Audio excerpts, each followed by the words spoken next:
Саламатсыздарбы? Поликлиника медиасынын сереп берүүнү мен Айгүл Бакеева алып барам. Биз бүгүн маалыматты манипуляциялоо тууралуу мыйзам долбоору жөнүндө сөз кылабыз. Бизде мейманда политолог Ширадил Бактыгулов. Саламатсызбы? Саламатчылык. Ширадил мырза, мурдагы күнү парламент маалыматты манипуляциялоо тууралуу мыйзам долбоорун эки окууда бир кабыл алып койду. Айрым депутаттар, журналисттер, жарандык коомчулук бул мыйзамды кабыл алууда бир катар мыйзам бузуулар болуп жатканын айтып жатат. Сиз кандай ойдосуз? Эки окуу бир күндө өткөзгөнгө негизи мүмкүнчүлүктөр бар. Атайын абал болуп атканда. Но бирок биякта эмне коркунуч болуп атат. Бизде конституция кабыл алынган, анан 2009-жылы бизде ченемдик укуктар, актылар жөнүндө мыйзам кабыл алынып турганда, ошону караганда көрсөтүлгөн долбоор баарын ушу мыйзам чегинен бекитилген эрежелерин бузуп турат да. Эмнеси бузулду биринчиден? Мисалы бизде ушу конституцияда 80-бап бар. Ал эмне деп бекитилип атат? Эгер мындай жалпак сөз менен айтып атканда, мыйзамдын долбоору республикалык бюджетинен чыгымдуу кошумча болуп атканда, же эмне болуп атканда, жогорку кеңеш ушундай мыйзамдардын долбоорун караганда мүмкүнчүлүк болот, эгер өкмөт каржылоо булагын аныктаса. Ушундай болуп атат да. Депутаттар эмне айтып атат? Депутаттар айтып атат, бизде ушундай ушу мыйзамды киргиздик. Ушу мыйзамыбызда кошумча мындай айтканда чыгымдар чыкпай калат, алар кереги жок депчи. Бул чын эмес да. Себеби мындай карап атканда, тиякта ушу бизде ченемдүү укук актарынын жөнүндө мыйзам негизинде тиякта бекитилип турат. Биринчиден, финансылык, экономикалык эсептерди көрсөтүш керек. Андай экспертиза жок. Анан ушу депутаттар мындай эле оозеки эле айтып атат да, там республикалык бюджеттен каражаттан чыкпайт, но бирок айтып атат, аны маданият министрлик кызматчылар аткарат депчи. Кандай аткарат? Алардын билими барбы, каражаты барбы, убакыты барбы? Жөн эле тиякта мындай должностной инструкция бар да, бекитилген да. Мындай милдети бар, мындай милдеттерди аткарат депчи. Кошумча милдеттер болгондо бул кошумча функция. Кошумча функция болуп атканда бул кошумча каражат. Кошумча каражат болуп атканда бул республика бюджеттен чыккан каражат. Ошо негизинде ушу биздин депутаттарыбыз тилекке каршы ушу конституция негизги принципти бузуп коюшту. Экинчи, биздин мыйзамыбызды ушу ченемдүү укуктар, актылар жөнүндө мыйзамды карап атканда, тиякта бекитилип турганда, эгер жарандардын конституциялык эркиндиктерин, милдеттерин, укуктардын тиешүү бар болсо, жалпыларга маалыматты каражаттардын укук тартибин караганда болсо, алар милдеттүү биринчиден укук экспертиза, жарандык укуктардын коргоочу экспертизаны өткөзүш керек, гендердик, коррупцияга каршы экспертиза, экологиялык жана башка илимий экспертиза деп көрсөтүлүп турганда, андай экспертиза жок. Ошону караганда кантип биз ушу депутаттарга ишенебиз? Алар айтып атат, мындай болот, тигиндей болот. Анан тиякта дагы бизде мыйзам менен бекитилген, бул менин сөзүм эмес. Бул мыйзам айтып атат. Мыйзам деп мындай деп айтып атат. Ар бир мыйзам долбоорлор так сөздөрдү колдонуш керек, так терминдерди киргизиш керек, мындай расплывчатый болбош керек депчи. Ушу мыйзамдын долбоорун караганда, мындай айткандай, туура эмес болуп атат да. Туура эмес болуп атканда, ушу мыйзамдын чегинен карап атканда, ушундай мыйзамдын долбооруна кабыл алынганга, мындай айткандай жол жок. Булар аны колдоп атат да, добуш беришти. Сиз дагы азыр айтып койдуңуздар. 30 эле депутат катышкан, но бирок добуш берген протокол чыкканда 79 депутат. Кандай андай болот? 30 депутат залда болгондо, добуш кагазы менен чыкканда 79 адам. Ал деле мындай айткандай жакшы эмес көрсөткүч болуп атпайбы? Ошону албетте мыйзамдарды карап атканда, биринчиден, мисалы коомдук талкуулоого чыгарганда, тиякта алар деле ушул эрежелерди бузуп коюшту да, мыйзам менен бекитилген эрежелер. Бул аны мен киргизген эрежелер эмес. Буну мыйзамдар киргизилген. Кыргыз Республикасынын мыйзамдары киргизилген. Биринчиден тиякта эмне болуш керек? Финансылык, экономикалык эсептөөлөр. Ушул милдеттүү экспертизалар болуш керек. Там 5-6 түрдө болуп атат. Анан тиякта мындай эмне болуп атат? Тиякта мисалы провайдерлер киргизилди. Аларды милдеттүү деп, аларды 6 ай кандай маалымат болгондо сакташ керек деп. Буну кирип атканда бул укук тарабынан бизнесте жаңы эрежелерди киргизүү болуп атат да. Эгер андай болгондо аны анализ регулятивного воздействия, то есть мындай айтып аткандай натыйжасы кандай болот деп аны милдеттүү аткарганга болуп атат да. Плюс аны мындай болуп атат да, өкмөткө мыйзамдар менен бекитилген. Өкмөткө, президентке тапшырганга чейин алдыңкы деп. Аны юстиция министрлик менен милдеттүү макулдашуу. Эгер ушу каражаттын республикалык бюджеттин каражатына тиешелүү болсо, финансы министрлиги менен милдеттүү макулдашуу жана эгер ушу предпринимательство бизнес катары карап атканда, мисалы IT провайдер болгон ал бизнес да. Ал деле милдеттүү ушу мамлекеттик орган ким алар менен иштеп атат, алар менен макулдашуу милдеттүү. Анда кагаздар жок. Экспертиза жок, макулдашып аткан кагаздар жок. Регулятивдүү анализдин жыйынтыгы жок, экспертизалардын натыйжасы жок. Экспертиза мындай болуп атканда бизде 2 жолу бекитилгенде, эгерде ушундай экспертизалар специалдык атайын аткарып аткан экспертиза өткөрүлбөй калса, тиякта барда мисалы коомчулук талкуулоого чыгарганда, тиякта милдеттүү ушу экспертизаны көрсөтүү да, тиякта көрсөтүү кандай болуп атат? Саясий, социалдык, экономикалык натыйжасы кандай болот деп, там позитивдүүбү, негативдүүбү, жакшыбы, жаманбы, аны чыгарып көрсөтүш керек. Анда кагаздар жок. Албетте ушуну карап атканда мындай болуп атат да, депутаттар өзлөрүнүн укугун колдоп, мыйзамды колдоп, мыйзамдарды бузуп атат. Ошол үчүн биздин коомчулук аны нааразычылык көрсөтүп атат да. Казыр бул маселе эмес. Журналисттерби, журналисттер эмеспи, укук коргоочуларбы же кандай болуп атат да. Көбүнчө мындай айтып атканда, депутаттар кечөө 61 мыйзам долбоорун бир күнүнө кабыл алып коюшту. Себеби эмне үчүн? 3 күндөн кийин алардын жумушу бүтөт. Алар каникулга тарап эле, шайлоо менен иштеп эле, анан 1-сентябрда келишет.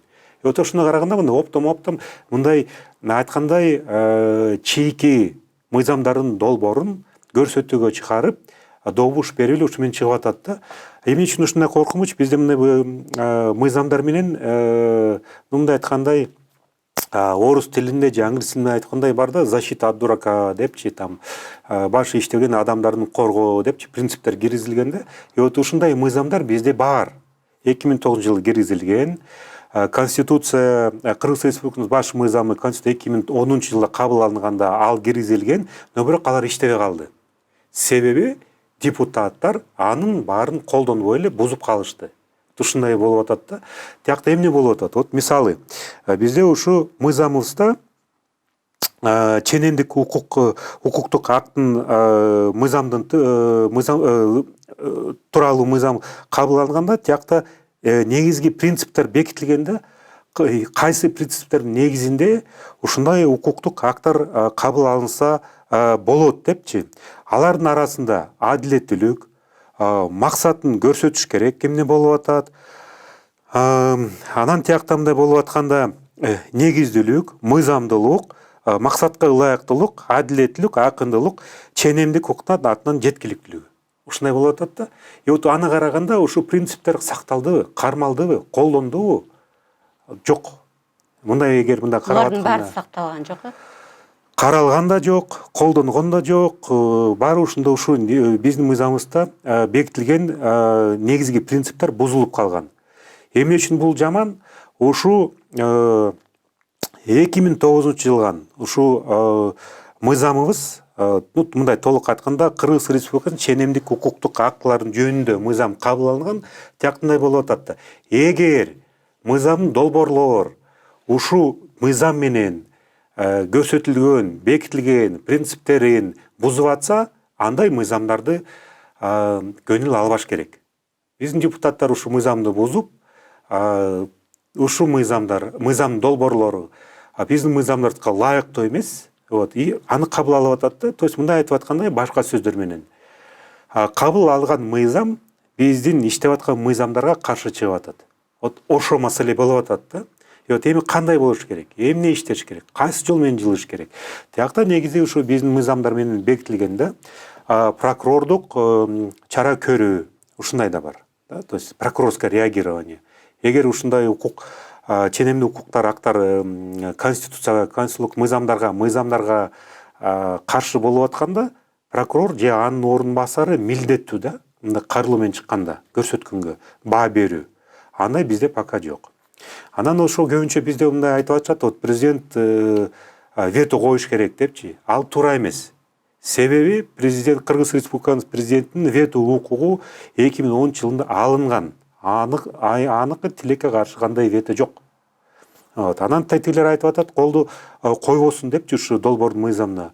Эгер ал бизде конституцияда бекитилген да, жогорку кеңештин депутаттары мыйзамдан долбоорун кабыл алса, президенттин жибергенде президент же колду коет, же өзүнүн мындай сөздөр менен кайта жиберип коет да, бул мыйзам туура эмес деп. Кайта кайтарып жиберет депчи. Вот эки эле жол.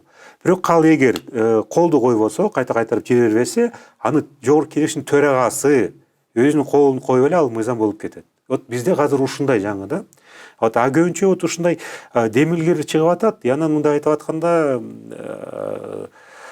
иштери күйүп атат, албетте. Бул негизи жакшы. Но бирок ушундай жол менен ушу маселени чечкенге мүмкүнчүлүк жок болуп атат.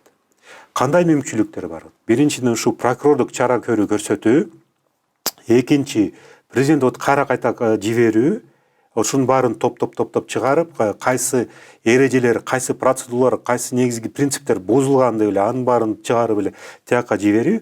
Анан ошо дагы нерсе бар. Бул биздин тарыхыбызда жогорку кеңештин деңгээлинде иштеген эмес, бирок аны пайдаланса болот. Сот аркылуу аны конституциялык эмес, же керексиз деп соттун чечими негизинде ушу мыйзамды, эгер ушу мыйзам долбооруна кол койсо, мыйзам катары күчүнө кирсе, аны сот аркылуу конституциялык эмес же керексиз эмес деп эле чечсе болот да. Вот аны эле колдонуш керек. Вот ушундай жолдор бар. То есть депутаттар ойлобосун, алар ушундай падыша болуп эле, өздөрү каалаган мыйзамдардын долбоорун кабыл алып эле, мыйзам катары кирсе эле, ошо менен баары бүтөт депчи. Наоборот, бүгүн ушуну айтып атканда, биздин коомчулук азыр мында активдүү. Азыр бул маселе эмес журналисттерге, бул журналисттерге тиешүү эмес, бул баарыбызга тиешүү болуп атат. Баардык жарандарыбызга тиешүү болуп атат. Вот ошонуга караганда, албетте чогуу мындай бириктип чыкканда, бул маселе эмес ким чыгат, ким мисалы сотко кайрылат, укук коргоочуларбы, адвокатбы, журналисттерби, бул мындай айткандай экинчи, үчүнчү деңгээли турган маселе болуп атат да. Азыр мындай карап атканда, ушундай жолдор ачылып атканда, ушундай маселелер көтөрүлүп атканда, биз өзүбүз бирге болуп чыгып, бири менен ушундай айткандай көрө албастыкты көрсөтпөй эле, албетте адамдар ар кандай болуп атат, бирөө жактырат, бирөө жактырбайт, бири-биринин, албетте аны азыр унутуш керек. Азыр мындай бирге болуп, бирге чыгыш керек, көрсөтүш керек, талкуулоого кагаздарды даярдап, ошо менен бир чыкканда, бир маселени, бир пикирди көрсөткөндө, мыйзамдын чегинде, эч кимде каршы эч нерсе чыгып атат. Биздин мыйзамдарыбыз бар, жакшы мыйзамдарыбыз бар. Аларды колдонуп эле ушу 30 адам, 79 депутат катары добуш берген негизинде, албетте ушуга окшогон мыйзамдарды, бул жалгыз эле эмес мыйзам, анын баарын талкуулоого чыгарганда болот. Андай мүмкүнчүлүктөр бар, андай укуктарыбыз бар. Аны биздин мындай айткандай конституциябыз жана мыйзамдарыбыз ушундай мүмкүнчүлүктү бизге көрсөткөн. Албетте аны пайдаланып, ушундай маселелерди чыгарса болот. Жана сиз айтып кетпедиңизби, жогорку кеңеште кворум жок болуп, депутаттар аз отурду депчи. Жана коронавирус болгон депутаттар дагы ошо добуш бергендиги чыгып атпайбы? Анан бул учурда эмне кылыш керек? Мындай болуп атат. Эгер коронавирус же башка оору менен депутат чыккан жок болсо, анын бюллетени бар болгондо, албетте аны аннулировать этиш керек добушун. Анан мындай болуп атат да, эгер депутат катышпаганда, анын ордуна башка депутат добуш бергенде, бизде регламент ал конституциялык мыйзам тиякта көрсөтүлгөндө мисалы доверенность берет да. Мисалы мен депутат катары сизге ишенем, анан сизге ишенип ушу өзүмдүн добушумду сизге тапшырып атам да. Но бирок ушул добушумду тапшырганда тиякта мен же командировкада болуш керекмин, же оруш керекмин. И ошо негизинде сизге тапшырып коем, сиз ушу анан добуш берип коесуз. А эгер ушу кечээкүндөй болгондо там депутаттар чуркап эле алар көрсөтсүн анда. Эгер ушу тиги же бул депутаттын атынан добуш берип атканда доверенность кана? Барбы, жокпу? Жок болгондо депутат каттоону өткөн эмес болсо, эмне үчүн анын атынан башка депутаттар добуш берди? Бул мыйзамсыз. Бул түзмө-түз ушу мындай айткандай мыйзамдарды бузуу болуп атат да, эрежелерди бузуу. Эмне үчүн мыйзам деп атабыз? Бул негизи баары Жогорку Кеңештин регламенти, бул конституциялык мыйзам. Бул мындай эреже эмес, там буйрук менен бекитилген. Бул конституциялык мыйзам. Эгер алар конституциялык мыйзамды бузуп атканда, значит процедура туура эмес. Бизде эмне үчүн туура эмес деп айтып атабыз? Бизде 2009-жылдан баштап юридикалык күч деп мыйзамдардын долбоорун юридикалык күч деп түшүнүк киргизилип калган. Бул эмне демек?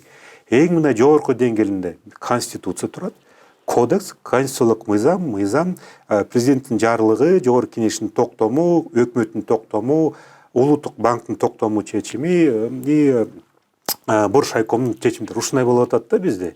Анан ушу мыйзамды кабыл алып атканда, булар конституциялык мыйзамдын эрежелерин бузуп атканда, албетте бул уже мыйзамсыз болуп атат.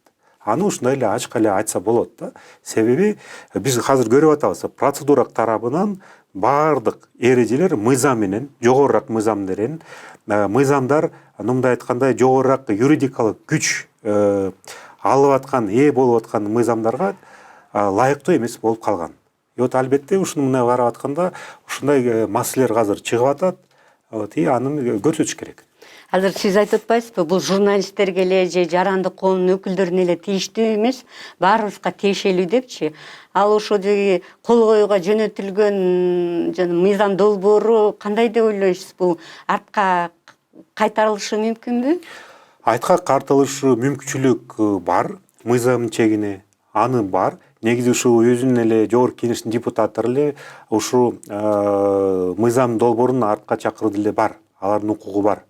Аны чогултуш керек кайта. Но бияк мындай болуп атат да. 30-июнда алардын жумушу бүтөт. Субботу, воскресенье там эсептеп эле 27, 28, 29 эмки жумада 3 күндүн ичинде эле алар өзүнүн жумушун жаап коет. И ошону айтып атканда тиякта эмне болот? Ушул мыйзам долбоорлор кабыл алганда алар мындай милдеттүү болуп атат да, Кыргыз Республикасынын президентине 14 күндүн ичинде тапшырыш керек. И биздин конституциябыз президентти милдеттүү деп койгондо 1 айдын ичинде колдоо коюш керек, же кайра Жогорку Кеңешке жибериш керек. Эгер ал өзүнүн колун койбосо, аны Жогорку Кеңеш төрөгө өзүнүн колу менен мыйзам катары эле бекитип коет. Ушундай маселе болуп атат. А эгерде президент ошол мыйзам долбооруна кол коюп койгон күндө кандай маселе болот?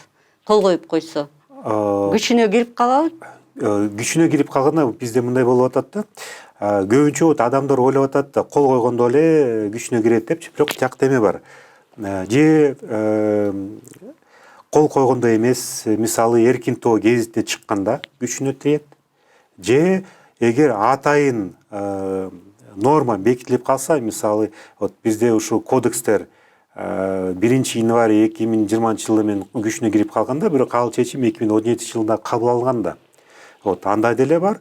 Но бирок күчүнө киргенде бизде бар да ушу мыйзамсыз же керексиз мыйзам катары деп эле аны деле көрсөтсө болот да. Ал деле күчүнө кирет.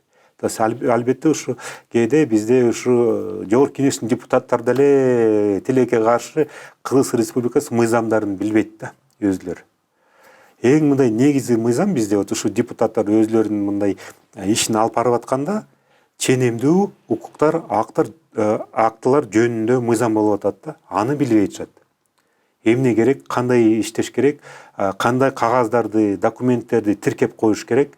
Мисалы мындай эле алар эмне кылып атышат азыр?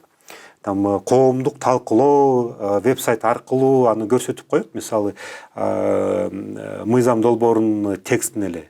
анан ушу негиздемени көрсөтүп эле. Андай туура эмес. Тиякты дагы кошуш керек. Финансылык, экономикалык эсептерди косуш керек. Экспертизаны косуш керек, тиркеп коюш керек, көрсөтүш керек. Анан мындай айткандай таблицаларды көрсөтүш керек, статистикалык маалыматты көрсөтүш керек. Мисалы алар айтып атат, информация манипуляциялоо, маалымат менен манипуляция болуп атат. Статистика гана. Статистика жок. Манипуляция ал эмне? Түшүнүгү жок. Манипуляция деген айтып атканда, кээде депутаттар өзлөрү деле ушундай маалыматты берип атпайбы? Там сексалю, гомосекю, жана Майами эме деп элечи. Бул деген фейк маалымат да. Алар өзлөрү берип атат. Биз жалпыларга мындай маалымдоо каражаттар, аны алар деле кайталап атат да. Бул эмне? Бул информациянын маалымат манипуляция эмес да. Бул да ачык эле көрсөтүп атат. Бул мындай айтты, тиги мындай айтты, тиги мындай айтты деп эле. Анан ким жоопкерчиликке тартат? Ким баа берет? Мисалы бизде юридикалык тарабынан карап атканда эң мындай чоң маселе болуп лингвистик экспертиза. Мисалы Фейсбукто же ар кандай тармактарда же журналисттер же мындай эле карапайым эл катары өзүнүн пикирин билгизсе, ким аны чечет? Туурабы, туура эмеспи? Андай бизде жок. Бизде сөз эркиндик конституцияда бекитилген. Анан ушу бул мыйзам анын баарын чектелебиз деп атат да. Мейли, чектелсин. Бирок ошо критерий гана. Ким ушу акыркы чечимди кабыл алат? Карабайлыбы? Ким тиякта катышкан? Ким ушу башка депутаттардын атынан добуш берип аткан кнопкаларды басыпчы? Алар көбүнчө мындай айтып аткандай, ушу жогорку кеңештин чакыруусу иштеп атат, чакырыгы иштеп атат. 5 жыл катар алар мындай айтканда апинди болуп эле Кыргызстанда эмес, Борбудукка эмес, мындай эле өзлөрүнүн мындай сөздөрүн айтып, өзлөрүнүн демилгесин көрсөтүп, ушундай болуп атканда, ошол эле депутаттар болуп атат. То есть демек алар мындай айткандай өзлөрүнүн тарынычы үчүн эле өзүнүн абийирин кетиринде эле көрсөтүп атат да. Балким ушундай болду. Биз билбейбиз. Мыйзам долбоорунун демилгечилери Гүлшат Асылбаева, Айнура Осмонова бул эч кандай сөз эркиндигине басым жасалбайт, пикирдин эркиндигине доо кетирбейт. Бул фейк маалыматтар менен күрөшө турган мыйзам болот деп айтып атышат да. Анан ошол жерде парламентте деле айтылды. Бул фейк маалыматтар өнүккөн өлкөлөр деле фейк аккаунттарды өнүккөн өлкөлөрдүн деле таба албай атат. Анан кийин биз ошону кандай табышыбыз мүмкүн? Биякта эки маселе. Депутаттар ооздеке айтканда айта берсин. Но бирок эгер жогорку кеңештин депутаты демилгечи катары, мыйзам долбоорунун демилгечи катары ошол мыйзамды коргоо чыгып атканда, ал өзүнүн пикирин салыштырбай, ал экспертиза негизинде жыйынтыгын айтканга милдеттүү болуп атат. Ал бузулган. Кандай кагаздар жок. Там Гүлшат Асылбаева же кимдер айтып атабы? Кагаздарын көрсөтсүнчү. Экспертиза барбы жокпу? Экспертиза жок. Себеби тиякта мындай бизде болуп атат, ал мыйзамдар менен бекитилген. Ал албетте менин сунушум эмес, менин ой пикирим эмес. Ал биздин мыйзамдарыбызда бекитилген да, экспертизаны чыгарып, аны көрсөтүш керек. Позитивдүү, негативдүү, жакшыбы, жаманбы, кандай натыйжа болот. Саясий тарабынан, коомчулук тарабынан, экономик тарабынан жана башкалардын. Анда экспертиза жок.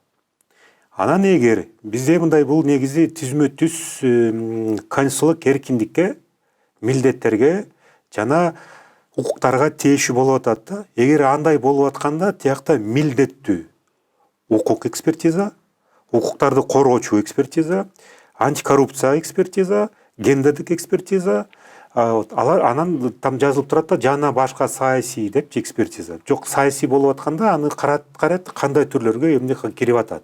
Эгер бул мисалы провайдерге кирип атканда же мисалы жалпыларга маалымдоолорго ошо экспертиза керек болуп атат. Андай жок. Ошону карап атканда алар эле мындай эле өзлөрүнүн жеке пикирин айтып атат. Анан ошо экспертиза алып барганда тиякта мыйзамдар менен бекитилген. Эксперттер ушу даярдап аткан мыйзамдардын долбооруна тиешеси жок адамдар алып барыш керек, өткөзүш керек. Ушундай бекитилген. То есть мындай айтканда, башка сөзүн айтканда, аффилированный же аларды колдогон адамдар ушу эксперттик чечимди чыгаранга чакырганга мындай айтканда мыйзамсыз болот деп эсептелет. Мыйзамдарда ушундай бекитилген. Андай жок. Ошону карап атканда алар ооз-эки эмне айтып атса, алардын жеке пикири. Эгер мындай алар айтып атканда, ушунун баарын чыгарыш керек болчу да. Мисалы алар коомчулук талкуулоого чыгарды ушу мыйзамдын долбоорлорун. Тиякта милдеттүү ушундай экспертизанын тексттерин көрсөттү.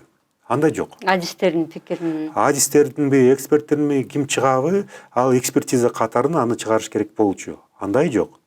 Анан ушу талкуулоого чыгарганда, коомдук талкуулоого чыгарганда интернет аркылуу тияк деп эле тиякта таблицаны киргизиш керек. Кандай сунуштар кирди, эмне көрсөтүлдү, эмне үчүн кабыл алынды, эмне үчүн кабыл алган жок, эмнеси мыйзам долбооруна кирди.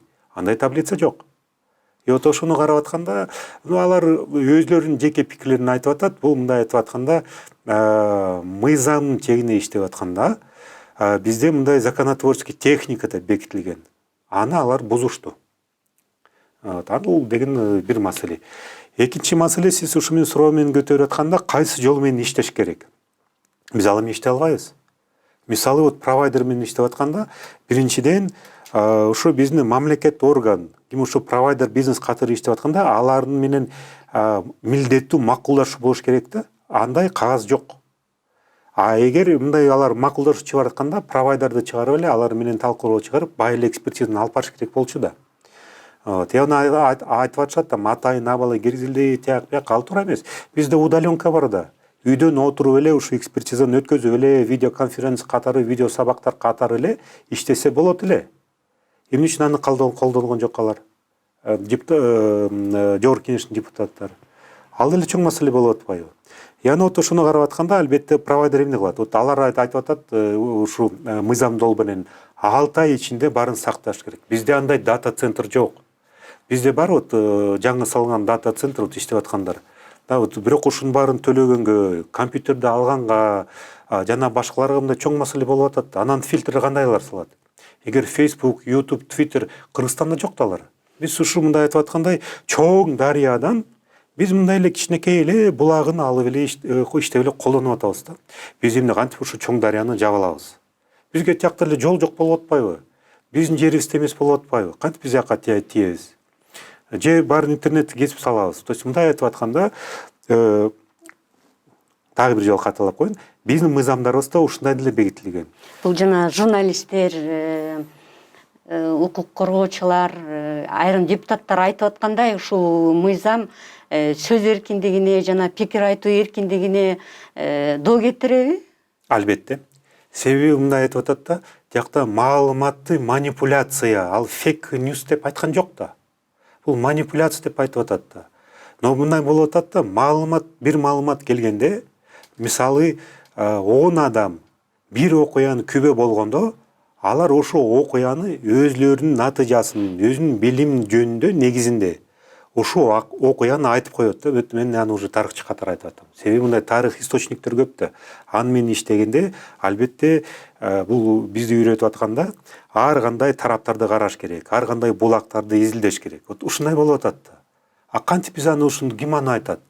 Бул манипуляциябы же эмне? Туурабы, туура эмеспи? Ким аны чечет? Албетте ушуну айтып атканда, эгер ушундай нормалар киргизилип атканда, бул негизи сөз эркиндикке түзмө-түз тийиши болуп атат да. Кантип мисалы маданият министринин кызматчысы кайсы критерий менен чечет анын баарын? Сөз эркиндик бул деген бычактай болуп атат да. Нан кессе болот, эт тураса болот, бирок адамды деле өлтүрсө болот. Да? Ушундай мыйзамдарды өтпөсүн деп бизде мыйзамдар менен уже бекитилген. Бирок тилекке каршы биз азыр күбө болуп атабыз. Ошо иштебей калды система. Албетте биз баарыбыз азыр нааразычылык көрсөтүп атабыз. Мен журналист эмесмин. Но бирок мен азыр журналисттерди колдоп атам. Эмне үчүн колдоп атам? Бул мисалы менин сайтым жок. Но бирок эртең бүрсү күнү сайт ачам десем, ушу мыйзамдын негизинде иштеш керек да. Мен түшүнүп айтам. Мен редактор болгондо, мага мисалы өзүнүн пикирин жеткизген автор болгондо, кантип мен анын пикирине баа берем? Себеби бизде сөз эркиндик болуп атканда, ар бир адамдын өзүнүн укугу бар, өзүнүн пикирин көрсөткөнгө. маалымат манипуляция мыйзамды так караш керек, жакшы караш керек. И биздин ушу мыйзамдардын иштеп аткан аркылуу баа бериш керек. Анан ушу шайлоо жакындап атат. Албетте шайлоочулар жакшы ойлонуш керек. Ушу депутаттарга же ушу депутаттар башка саясий партия тизменине киргенде аларды колдош керек же колдоп эле жүрөлүбү? Ушул маселе азыр да көтөрүлүп атат. Депутаттардын арасында дагы аз эле депутаттар, мисалы Дастан Бекешев, Наталья Никитенко, Мирлан Женчироев, ошого бир 10 депутат эле каршы чыгып атат да. Анан баары бир ошо муну колдогон депутаттар көп болуп атат. Бул кандайдыр бир келген, башка жактан келген бир тапшырма сыяктуу сезилип аткан жокпу? Жок. Ушундай мыйзамдар кабылданып атканда кандай коомчулуктун ичинде турган, арасында турган маселени чечет. Андай жок болуп атпайбы? Ушул мыйзам кабылданды, кайсы маселени чечип атат? Бир эле маселени чечип атат да, жогорку кеңештин депутаттарга каршы чыкпагыла. Ошол эле маселени чечип атат. Эмне үчүн биз аны колдойбуз, эмне үчүн биз аны колдонобуз ушул мыйзамды? Өзүбүздүн арасыбызда, Кыргыз Республикасынын жарандын арасында, аралыкта кандай мамиле болот? Ошо болуп атат да. Ал негизи мындай эң мындай баалуу маселе. Яны албетте мындай баалаганда өзүнүн мындай пикирин көрсөтүш керек, чыгарыш керек да. Албетте биз мындай айтып атканда баары эле негизи ушу мыйзам чегине чечсе болот да. Эгер ушу депутаттар биздин мыйзамдарыбызды карап эле, окуп эле, мыйзам чегинен ушу мыйзамдарды чыгарса, маселе жок болот эле. Баардык процедуралар бузулган. Ошондой эле мыйзам долбоорун журналисттер да аныктап чыкты да, башка жактардан көчүрүп алганын, Россиянын мыйзамдарынан көчүрүп алганын аныктап чыгышты. Бул учурда ушундай болду да. Көчүргөн ал маселе эмес да, бизде модельный законодательство деле бар. Себеби мындай болуп атат да, коомчулук арасында мамиле болуп атканда, башка өлкөлөр тажрыйбасына караганда, мыйзамдарын караганда ал маселе жок да, там 60% көчүрүлүү, 50% көчүрүлүү. Жөн эле мындай караш керек да, алардын мыйзамдары Кыргыз Республикасынын коомчулугга ылайыктуу болобу, болбойбу? Кандай маселени чечет? Биздин өлкөбүз өнүгөбү, өнүкпөйбү? Ушундай мыйзамдарды кабыл атканда, же мисалы мындай карап атканда, АКШда мыйзамдарды кабыл атканда алар карайт да, мисалы ички дүң кирешеси канчага көбөйөт? 0,2%-кабы, 1%-кабы, 0,02%-кабы, канча? Ушундай баа бериш керек да.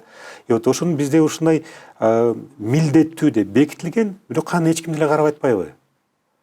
Ошо көбүнчө ушул маселе болуп атат. Кайсы мисалы өлкө алар деле бир жактан чыгарды да, маселе чыкты, өзлөрүнүн коомчулукка ылайыктуу карата, өзлөрүнүн жолдорун карап атат да, мындай чечели депчи болгон маселени. Но бирок эмне үчүн биздикилер ушу калып эле түзмө түз көчүрүп атат? Аны деле караш керек да. Мисалы өкмөт тарабынан мыйзам же токтом же чечим чыкканда, аны кандай түшүнүш керек? Же мисалы ошол эле жогорку кеңеш. Юристтер жакшы билет да, мыйзамдар кээде бизде түшүнүксүз болуп атканда, тиякта бул негизи милдеттүү юридикалык тарабынан жакшы эле инструмент бар. Кайрылып атышат да, түшүндүрүп бергиле. Кандай болуп атат? Жөн эле бизде жогорку кеңеште ушундай укук көрсөтүлүп калганда, анан ушу 2-3 комитетке кайрылганда 2-3 пикир чыгып атат. Кээде бири-бирине каршы. Жыйынтыгында биз ушулардын баарын көрсөтүп да кайрылыш керек турбайбы? Азыр журналисттер арасында флешмоб уюштурулуп атат. Флешмобдор баары туура эле.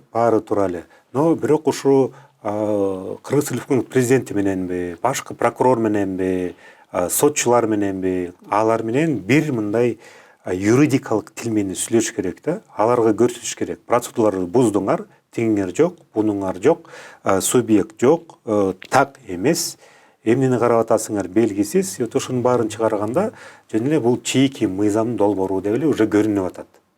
Албетте ушу эгер анда эле мыйзам катары бекитилип калса, бизде деле мүмкүнчүлүк бар. Аны мыйзамсыз, конституцияга ылайыктуу эмес деп эле президенттин күчү жетпесе, мисалы вето укугу жок аныкы азыр.